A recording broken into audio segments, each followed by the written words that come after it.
Alam mo ba na si Sakumo Hatake ang pinakamalakas na ninja sa kanyang panahon? At kahit nga mismo ang tatlong legendary Sannin ng Konoha ay nirerespeto nga nila yung lakas ni Sakumo. At alam mo rin ba na kayang talunin ni Sakumo ang limang kage nang siya lang mag-isa? At katulad nga ni Minato na Mikase, si Sakumo nga ay kinatatakutan din ng mga ninja sa iba't ibang mga bayan dahil sa galing at lakas nga nito. At lahat nga ng yan ay topic nga natin sa video na ito. Kaya naman bago tayo magsimula ay huwag mo nang kalimutang i-like ang video na ito and i-share mo na rin. At mag-subscribe ka na nga din sa aking YouTube channel. Paano kung si Sakumo Hatake ay naging Hokage ng Konoha? Gaano nga ba siya magiging mas malakas bilang isang Hokage at leader ng isang bayan? Pero bago natin sagutin yan ay alamin muna natin kung ano nga ba ang naging buhay na nag-iisang White Fang ng Konoha. Si Sakumo Hatake ay isa sa mga sikat na ninja sa Konoha. Dahil nga yan sa sobrang galing at lakas neto sa pakikipaglaban. At dahil nga doon ay kinatatakutan siya sa iba't ibang bayan sa Narutoverse. At kung di pa nga kayo naniniwala ay even though patay na nga itong si Sakumo ng matagal ng panahon ay kinatatakutan pa rin ang presensya niya at kinikilala pa rin yung husay niya bilang isang ninja.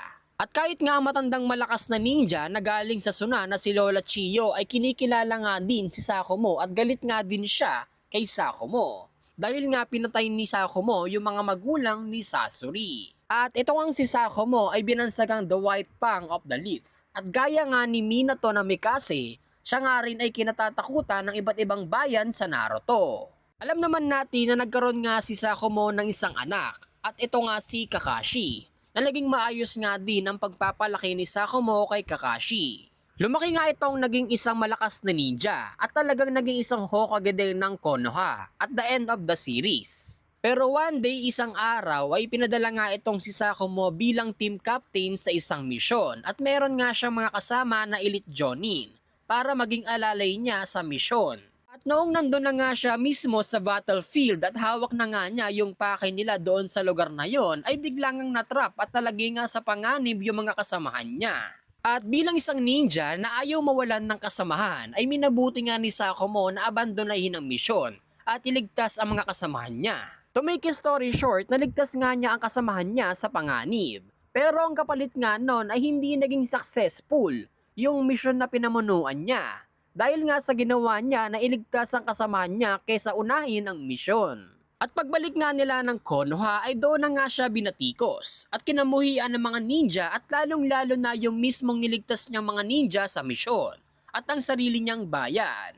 At dahil nga sa nangyaring yon ay nawalan na nga siya ng pag-asa at na-depress. At dumating nga sa punto na kinitil na nga niya yung sarili niyang buhay dahil sa pagka-depress. At sinabi mismo ni Minato na kahit nga ang tatlong legendary Sannin ay kinikilala talaga at mataas nga ang respeto nila kay Sakumo. At kung usapang lakas at kasikatan naman ay di hamak na mas malayo nga ang narating ni Sakumo Hatake kumpara sa tatlong legendary Sannin. At isa pa nga dyan ay kinatatakutan nga din itong si Sakumo sa iba't ibang bayan sa Narutoverse. Isa nga sa mga patunay neto guys ay yung sa tuwing makikipaglaban nga itong si Kakashi sa mga ninja na nakalaban ni Sakumo o na-encounter yung tatay niya ay maraming natatakot dito kay Kakashi. Dahil akala nga nila ay si Kakashi ay si Sakumo dahil nga sa parehas nga sila ng buhok ng tatay niya.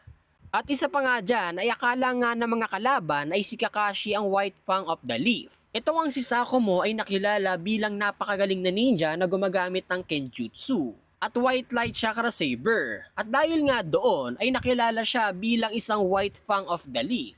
At nag-iisa nga lang itong si Sakumo na binansagang the White Fang of the Leaf. Dahil di umano nga daw ay yung espadang gamit nga daw ni Sakumo ay kapag ginagamit nga niya ay nagkakaroon nga ng light chakra. At pagkalipas nga ng maraming taon ay bumalik na nga din ang respeto ng mga tao at ninja kay Sakumo at lalong lalo na nga yung mga feudal lords ng Konoha. At sinasabi nga guys ng mga feudal lords na kaya nga sila pumayag na maging candidate si Kakashi Hatake bilang 6th Hokage ng Konoha ay dahil sa naiwang legacy ng kanyang tatay na si Sakumo. Kumbaga guys, nare-respeto ng mga nakakataas yung nagawa ni Sakumo at husay nga niya bilang isang ninja. Yes guys, at dahil nga doon ay naging 6th Hokage ng Konoha si Kakashi. At isa pa nga sa mga rumerespeto kay Sakomo ay si Obito. At sinabi nga mismo ni Obito na mas mataas nga ang respeto niya kay Sakomo. Dahil naniniwala nga siya na mas mahalaga ang buhay ng kanyang kasamahan kaysa sa misyon. At noong unang beses nga nating nakita at ang pinakamahabang screen time nga netong si Sakomo ay yung umatake nga si Pain sa Konoha, na inaakala nga natin na si Kakashi ay patay na. At dito nga ay nagkaroon sila ng time sa isa't isa na makapag-usap at makapag-banding bilang magtatay. Dito nga ay maraming tanong at sagot na gustong malaman ni Kakashi sa kanyang tatay na si Sakomo. At sinabi nga ni Sakomo dito guys na nakakatawang isipin na namatay tayong parehas ng maaga or sa murang edad. Kumbaga hindi sila umabot sa katandaan nila. Sa mismong kalagitnaan or middle age ng kanilang taon and doon sila namatay. Parang ganun. Anyways guys, dito nga ay nagtanong siya kung bakit nagawa ng tatay niya yung ginawa niya. At to cut long story short, ay sinabi nga ni Kakashi na naging proud si Kakashi sa kanyang tatay. Dahil nga sa ginawa ng kanyang ama na iligtas ang kasamahan kesa unahin ng misyon. At dito nga ay sobrang thankful nga itong si Kakashi at sobrang na-appreciate niya yung mga nagawa at sakripisyo ni Sakomo para sa kanya. At dito nga ay nagulat si Sakomo at buong akala nga niya ay galit si Kakashi sa kanya at ikinakahiya siya ni Kakashi sa buong bayan.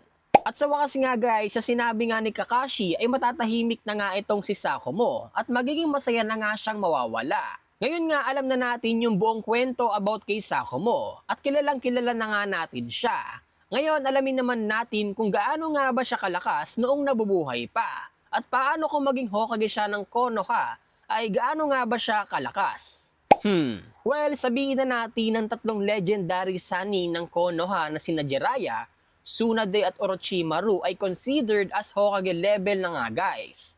At ito namang si Sakomo Hatake ay hindi nga Hokage level. Mas mataas pa nga siya sa Hokage level guys. Kumbaga above Hokage level nga yung lakas niya. Dahil sabi nga mismo ni Minato Namikaze noon kay Obito na ang tatay nga daw ni Kakashi na si Sakomo ay kayang tumapat sa tatlong legendary Sannin ng Konoha. At hindi lang basta-basta kayang tumapat guys, kayang-kaya niyang talunin yung tatlong malalakas na ninja na ito.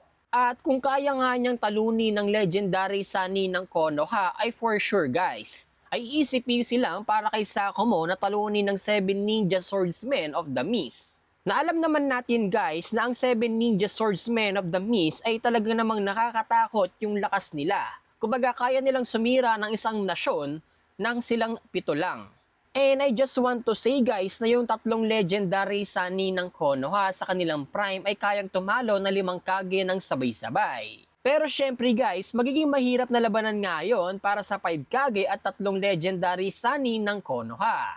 So imagine nyo na lang guys, kung kaya ni Tsunade, Jiraiya at Orochimaru na talunin ng 5 Kage ng sabay-sabay, ibig sabihin lang noon ay kayang-kayang talunin ni Sakomo ng mag-isa ang 5 Kage ng kanyang panahon. At yes guys, si Sakomo lang ang nag-iisang pinakamalakas na ninja sa kanyang panahon at nag-iisang White Fang of the Leaf. Hindi man siya kasing lakas ni Hashirama or kasing lakas ng Prime Hiruzen or kahit kapantay man niya ng lakas si Minato, ay isa lang yung masasabi ko. Sobrang lakas ni Sakomo Hatake bilang isang ninja. At hanggang dito na nga lang yung video natin na ito guys. At kung nagustuhan mo nga ang video na ito, ay huwag mo nang kalimutang mag-like at subscribe sa aking YouTube channel. And huwag mo na rin kalimutang mag-follow sa aking Facebook page.